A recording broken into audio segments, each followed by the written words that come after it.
This is an area in Gaza where for weeks, civilians fled to find safety. These are 2,000-pound bombs. One of the most destructive munitions in Western military arsenals. But a Times investigation using aerial imagery and artificial intelligence found visual evidence suggesting Israel used these munitions in the area it designated safe for civilians at least 200 times. The New York Times did an extensive investigation into Israel's assault on Gaza, and the results are damning. Specifically, they looked into the IDF's use of 2,000-pound bombs on areas of South Gaza. Civilians were originally told by the Israeli government, by the IDF, to flee to for their own safety.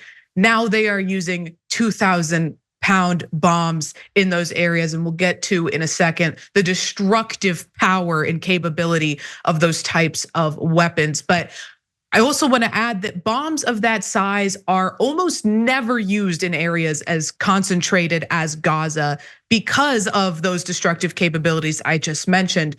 But unsurprisingly, the New York Times determined that the IDF is breaking the norm in this case. So here's a little bit more from their investigation.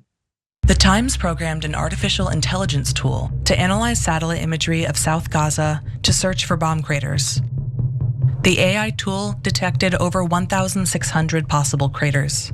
We manually reviewed each one to weed out the false positives, like shadows, water towers, or bomb craters from a previous conflict. We measured the remaining craters to find ones that spanned roughly 40 feet across or more, which experts say are typically formed only by 2,000-pound bombs. Ultimately, we identified 208 of these craters in satellite imagery and drone footage, indicating 2,000-pound bombs posed a pervasive threat to civilians seeking safety across South Gaza. It's likely that more of these bombs were used than what was captured in our reporting. I want everybody to take a second to think about the things that you've been told. We've heard repeatedly since the beginning of this that the IDF is the most moral military on earth. They've touted the fact that they give advanced warnings before their bombings. They bragged about the fact that they dropped flyers and pamphlets across northern Gaza telling Palestinians to evacuate. And then consider that the exact place they told them to evacuate to, where they told them they would be safe, the thing that they bragged about doing to curb civilian deaths, is the place where they're dropping these 2,000-pound bombs, killing disproportionately Palestinian civilians, men, women, and children. And of course, Israeli officials are defending their actions. So here's a quote from the New York Times.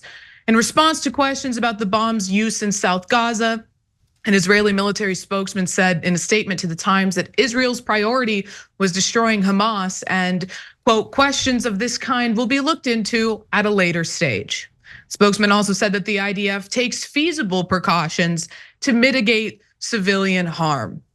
But even the United States and the Biden administration that has stood by Israel at every step of the way is reportedly warning them to use smaller bombs, not no bombs, just smaller bombs. Now, the Pentagon increased shipments to Israel of 250-pound bombs that it considers better suited to urban environments like Gaza. But still, since October, the United States has also sent more than 5,000 Mark 84 munitions, a type of 2,000-pound bomb, over 5,000 of them. And Cenk, the United States is gonna try to frame itself less culpable for what's going on in Gaza by saying, well, we told them to use smaller bombs. We increased our shipment of these smaller bombs, but at every turn they've supported Israel.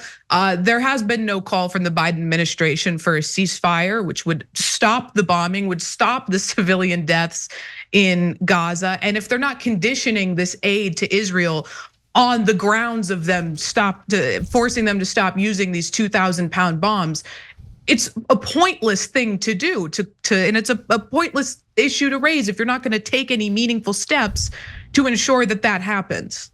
Yeah, so Associated Press and New York Times have actually done great reporting here, and it's great to see journalism back in America. And what they explain is this: the experts now, that when you drop a 2,000-pound bomb, one of the experts said the earth turns into liquid, and anyone within 30 to 40 feet of the bomb is killed instantly. But all the way out to 120 feet, people will very likely die in that perimeter.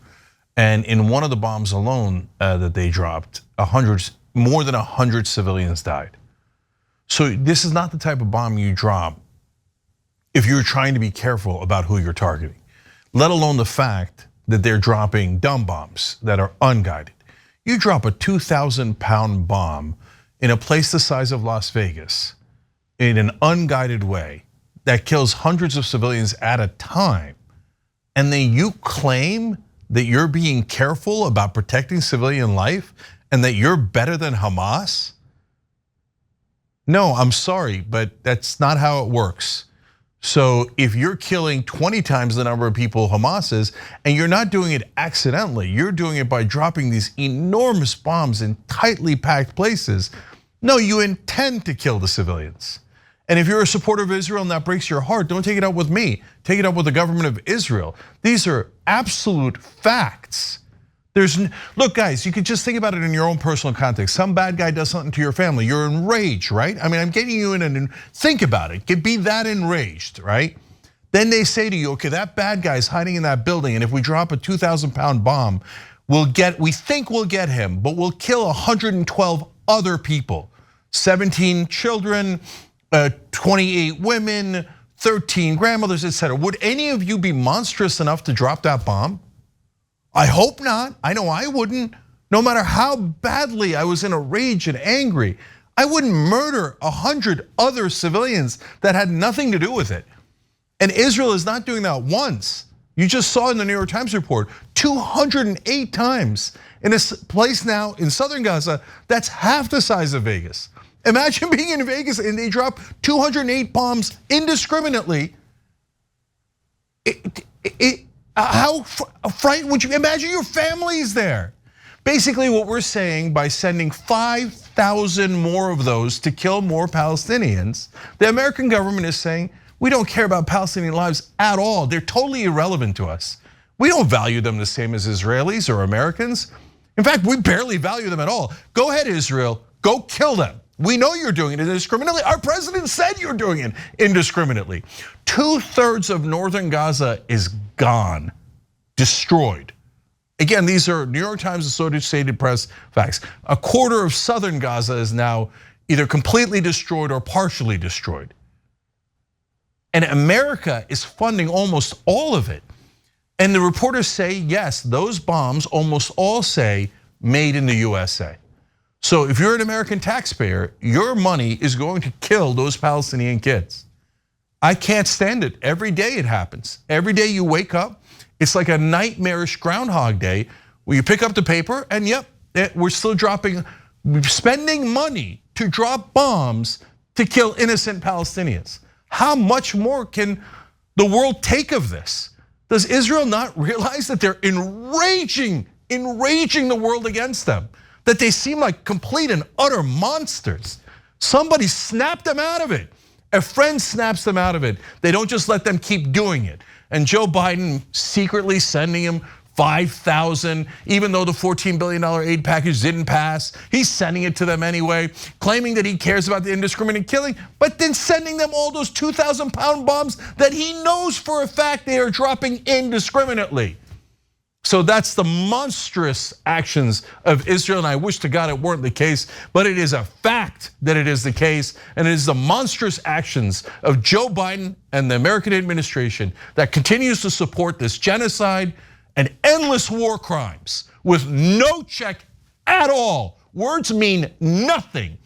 Every action the US government has taken is giant green light to Israel. Keep killing, keep killing, keep killing. And I'm sick of it. 2/3 of Americans are sick of it, and we don't want to finance the murder of our fellow human beings. Brian.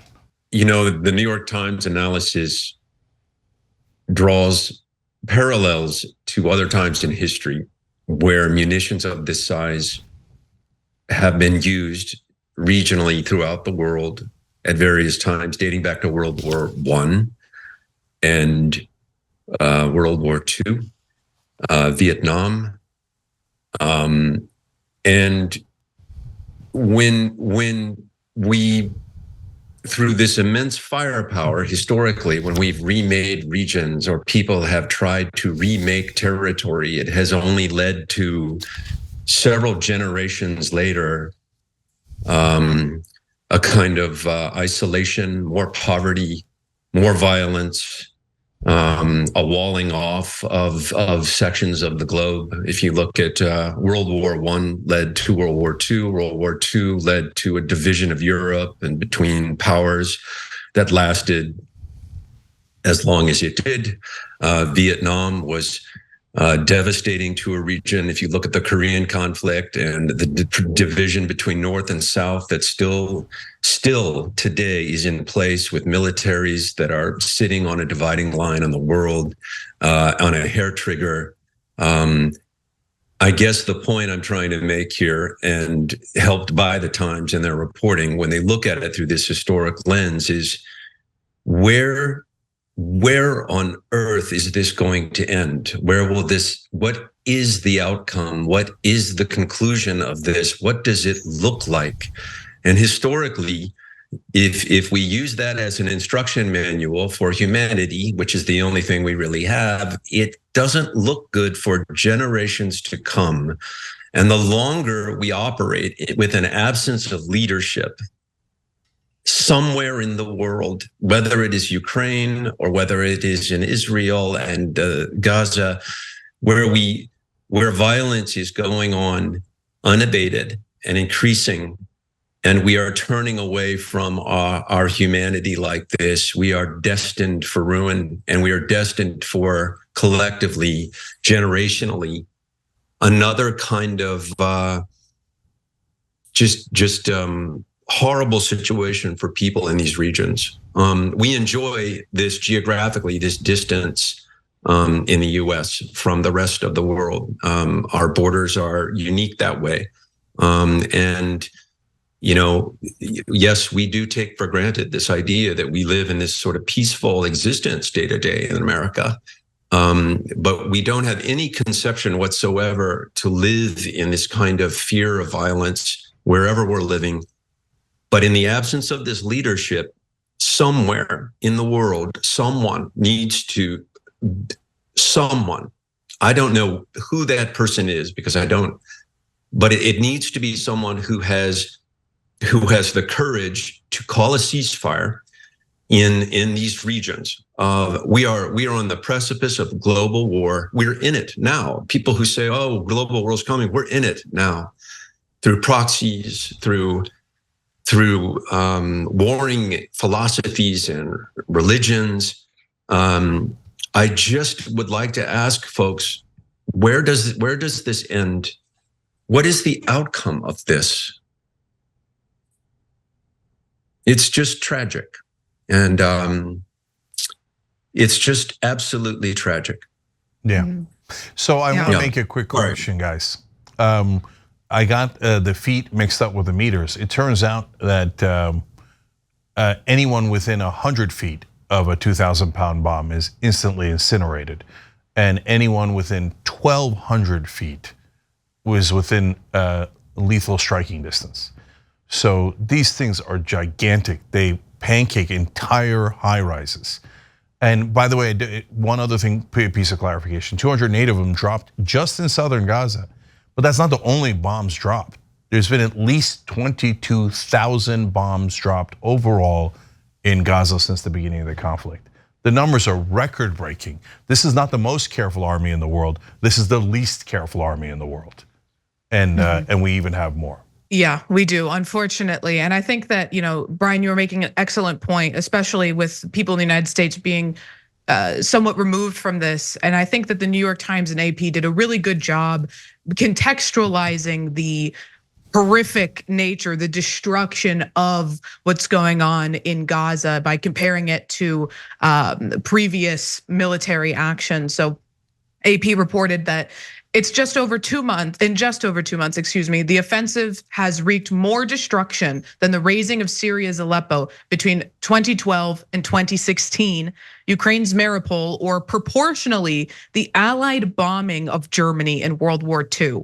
It has killed more civilians than the US-led coalition did in its 3-year campaign against the Islamic State group. Now, Israel's offensive has destroyed over, as Jake mentioned, two-thirds of all structures in northern Gaza, and a quarter of the buildings in the southern area of Khan Yunis, not to mention the over 1 million Palestinians who have been displaced. But from that AP News reporting, UN monitors said that about 70% of school buildings, 70% of school buildings across Gaza have been damaged. At least 56 damaged schools served as shelters for displaced civilians. Israeli strikes damaged 110 mosques and 3 churches. Now, they also spoke with experts on the subjects, and some of the quotes, I mean, and I've been reporting on what's going on since the first day, and these quotes even took me aback at how horrendous the nature of what's going on is. Now, this is Robert Pape, who's a US military historian, said Gaza is one of the most intense civilian punishment campaigns in history.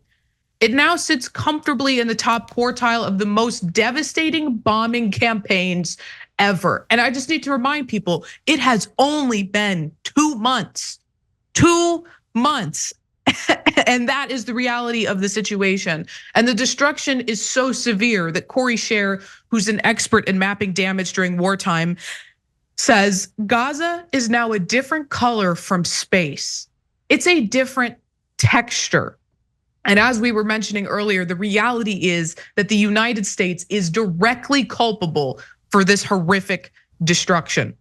The Israeli military has said little about what kinds of bombs and artillery it is using in Gaza, but from blast fragments found on site and analysis of strike footage, experts are confident that the vast majority of bombs dropped on the besieged enclave are US made. And it's things like that, Cenk, that makes me so infuriated when I hear Americans say things like, well, this doesn't have anything to do with me. I got into a little argument with a friend who wasn't boycotting Starbucks, and they said, well, I'm not from that region. I don't even know where it is. It has nothing to do with me, but it does have something to do with you because it's your taxpayer dollars, it's your government that is funding this genocide. And at the end of the day, you're a human and you should have compassion for your fellow man.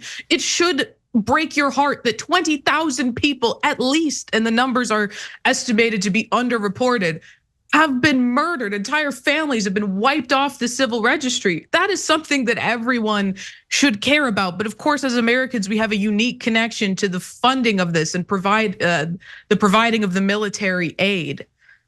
Yeah. So I've called out Bashar al-Assad a lot. We've got into these giant debates with these radicals who run Defense Forum, etc. He's the butcher of Damascus, and he absolutely annihilated Aleppo. Israel has now killed more in 2 months than the butcher of Damascus did in 4 years in Aleppo. Benjamin Netanyahu is one of the largest terrorists of my lifetime. Period. I just wish folks would, these arguments on a micro level, on a day-to-day, will continue. We're constantly struggling to essentially defend positions where we're reducing an entire region of the world to rubble, but we're destroying institutions and we're destroying societies. That's what we're doing. And I wonder if anyone's giving any thought to what this region will look like in 10 years and what it's done to the generation that follows this one and beyond. Because I can recall as a kid reading the cover of Time magazine and dating back to Yasser Arafat, the PLO, and the regional conflict that seemed unending then. And now I know I'll die without ever knowing any kind of peace there. And children beyond me will not know it. because the scale of what we're seeing here is now historically on a level of, the bombing of Cambodia, rolling thunder in Vietnam. We're just seeing this historically high level of violence that is just, it has turned a blind eye on humanity, without any sense of leadership to get us out of this situation, and find a solution. And that goes for what we're seeing in Ukraine too. This is just, it's a really, I know we're kicking off the show this way, Cenk, and I'm typically funny because that's what I do mostly, and that's how I pay my mortgage. But I just find I'm just at such a loss, with friends on both sides of this political divide who are hopeless. I don't know. Yeah. I don't know. What do you think it's going to look like, Cenk? What do you think Israel and Gaza and all of this will look like in 10 years or 15 years? Yeah, I'll just say this last thing, which is to answer Brian's question. I think that until America turns around and then the Israeli population turns around, this is not going to change. We're the ones with the power. The Palestinians can't do anything. They're completely, utterly powerless. They have no military, they have no nothing. So what Hamas did on October 7th was so shocking because no one has been able to touch Israel for 40, 50 years. And so, but that's the biggest thing that they had, and they're done. So at some point, the powerful have a responsibility to ease up and to show mercy and to seek justice. Until America and Israel decide to do that, it's going to be a horror show. There is no, like the idea that the Israeli and the American right wing put out is the ravings of a lunatic mind. That the Palestinians are going to one day wake up and go, we surrender humbly to the Israelis. We give you all of our servitude, and we bow at your feet, and we now love Israel and the Jews, and we will never fight back. We will let you occupy us for the rest of time. We are now your servants. That's what they're asking for, and it's insanity. You're never going to get that. It's a ridiculous, inhumane thing to ask for. It's a purposely impossible standard. I don't know. Israeli citizens have to ask themselves now, are you enjoying this? I hope to God you're not. And for God's sake, end it. You're the only ones that have the power to end it. And it is not with more war. Anyone who tells you that more war is going to lead to peace is purposely lying to you. How could you not see that? It's never happened before. Peace ends war, but yet Israel has not elected anyone for peace since Yitzhak Rabin. So Israel, sorry, but if you have a democracy, for God's sake, for the sake of the entire planet, use it, get rid of the terrorist that's in charge now, and go towards peace. The whole world is depending on it. And yes, whether you like it or not, whether you want to acknowledge it or not, your reputation is dependent upon it. And if you want to say, no, I don't care, the whole world is unfair to me, so I'm going to be unfair back. I'm going to kill back. And then I demand that everybody love me. That's not how it works. No matter how much you want it to work that way, it doesn't. You have to be decent and moral and humane, and then the world gives you respect. Jews have been brutalized across the world in the history of time, over and over and over again. Please don't do it to others. I'm asking Israel specifically, please do not do it to others. And there's now millions of Jews across the world also saying, Israel, please do not do it in our name, and do not do it to others like it was done to us. At some point, the people of Israel have to listen to that call. If they do not, this never ends. Young Turks. Hey, thanks for watching that video. We really appreciate it, guys. And we appreciate it if you become members, because that allows us to be independent, honest, progressive, all the things that you don't get from corporate media. And all of that is because of you guys. Hit the join button below and become one of us, become a Young Turk.